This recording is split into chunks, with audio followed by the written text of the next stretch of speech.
सवेरे 3 बजे उठकर करो जलपान, मल मूत्र को त्याग कर दंत धावन स्नान, आसन लगाकर कर प्राणायाम, भूल कभी न कर सुबह शाम, तेरे लिए होगा शुभ परिणाम, तुझे मिलेगा मुक्ति धाम। ओम तत्सत। सारांश आ गया है इस पद में और इस अध्याय में। ओम अर्थ निरूपण। यह जो 50 का आखिरी अंतिम अध्याय है, ओम अर्थ निरूपण, हमें इस पर पूरी तरह से अपनी चेतना को केंद्रित करना है, क्योंकि अंतिम अध्याय का मतलब है कि जैसे श्रीमद् भगवत गीता में 18 अध्याय देने के बाद, 17 अध्याय देने के बाद जो 18वां अध्याय था, उसके बाद ही अर्जुन पूरी तरह से संतुष्ट हुआ और युद्ध के लिए तैयार हुआ, कृष्ण की बात मानने के लिए तैयार हुआ, क्योंकि पहले कृष्ण दूसरे विषयों पर उसको तैयार करने का प्रयास करते रहे और आखिरी अध्याय में कृष्ण ने वो सब दे दिया जो उनके पास सर्वश्रेष्ठ था। इसी प्रकार हम भी समझें कि इस ग्रंथ में सब कुछ देने के बाद में आखिरी अध्याय में गुरुदेव ने वो दे दिया जो सर्वश्रेष्ठ है, इसके बाद और कुछ बचता ही नहीं है। तो ये जो सर्वश्रेष्ठ ज्ञान है, ओम अर्थ निरूपण, जो ओम को हमें समझाया जा रहा है कि ओम में ही सब कुछ है, तो उसको हमें कैसे अपनाना है। क्या कहा है? सुबह 3 बजे उठकर करो जलपान। केवल समझना नहीं है, इसको अपने जीवन का परमानेंट हिस्सा बनाना है, ऐसा गुरुदेव कहते हैं। प्रतिदिन सवेरे 3 बजे क्यों उठें? आप देखेंगे जहाँ भी हम अपना सुनते हैं, उन लोगों को सुनते हैं जो गुरुजन हैं, वो सभी सुबह की बात करते हैं। अमृत वेला, गुरु नानक इसको अमृत वेला कहते हैं। ये अमृत वेला है। हमारे ऋषियों ने इसे ब्रह्म वेला कहा गया है। ये ब्रह्म वेला है।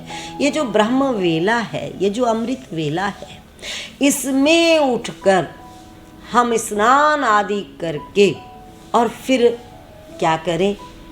ध्यान करें। किसका ध्यान करें? ओम स्वरूप परमात्मा का ध्यान करें। एक एक शब्द को देखिए। पूरा इस पद में सारांश है।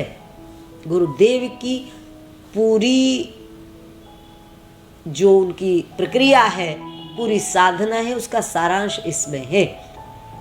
सवेरे 3 बजे उठकर करो जलपान। हम चाय पान करते हैं, गुरुजी कहते हैं जलपान करो उठते ही। सवेरे 3 बजे उठकर करो जलपान, मल मूत्र को त्याग कर दंत धावन स्नान। पहले शरीर की शुद्धि बता रहे हैं कि पहले शरीर का शोधन करना है। मल मूत्र को त्याग कर दंत धावन स्नान और आसन लगाकर कर प्राणायाम। क्या बताया है अब गुरुदेव ने? कि आसन लगा के बैठ जाओ और प्राणायाम करो। आसन लगाकर कर प्राणायाम, भूल कभी न कर सुबह शाम। कभी नहीं भूलना और सुबह और शाम करना है।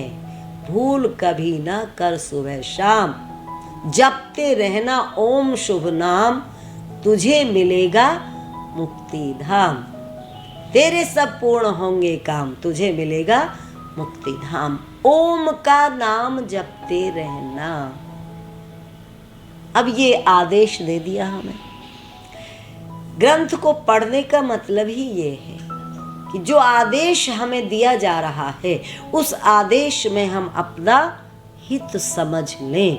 क्योंकि गुरु जो होते हैं, जो हमारे महापुरुष होते हैं, वह हमारे लिए कल्याण का मार्ग खोलते हैं, कल्याण का रास्ता खोलते हैं। ये पूरा संसार एक तरफ और गुरु एक तरफ। संसार बांधता है और गुरु हमें मुक्त करता है। तो गुरु जी हमें ये बता रहे हैं कि इस ओम का हमें सुमिरन करना है। और कब से कब करना है? सुबह और शाम करना है। और सुबह किस समय उठना है? इसके लिए अलग से समय निकालना है। हमारा जीवन पूरा दिन न जाने किन किन चीज़ों में भटकता रहता है। सुबह उठकर हम उस ब्रह्म वेला में जब उस परम सत्ता से कनेक्ट होते हैं, उस ओम स्वरूप प्रभु से या ब्रह्म से हम जब जुड़ते हैं तो हमारी पावर कैसी होती है? जैसा कि हम गुरु जी की देख रहे हैं, जैसा कि हम महापुरुषों की देख रहे हैं, उनमें इतनी शक्ति कहाँ से आती है?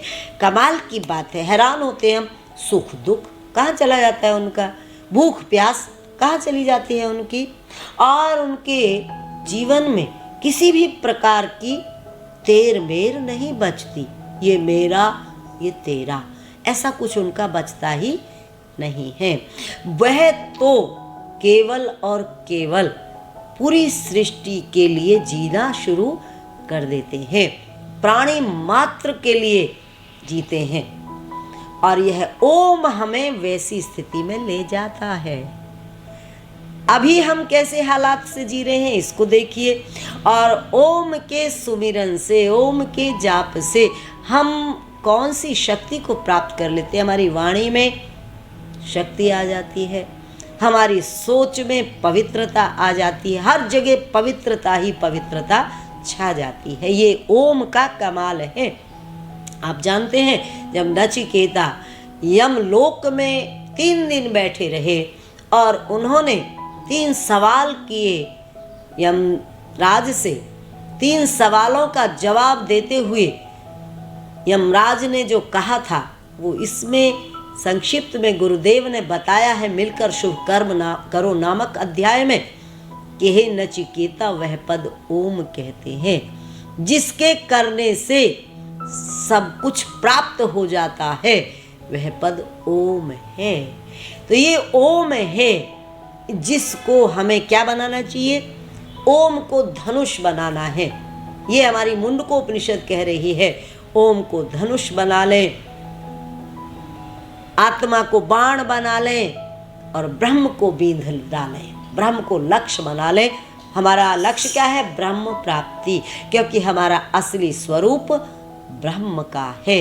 ओम सोहम की धुन सुन पाई, दुनिया से उसकी हुई विदाई, ब्रह्म की तरफ जो मुख को मोड़ा, सब दुखों से नाता तोड़ा। ओम तत्सत।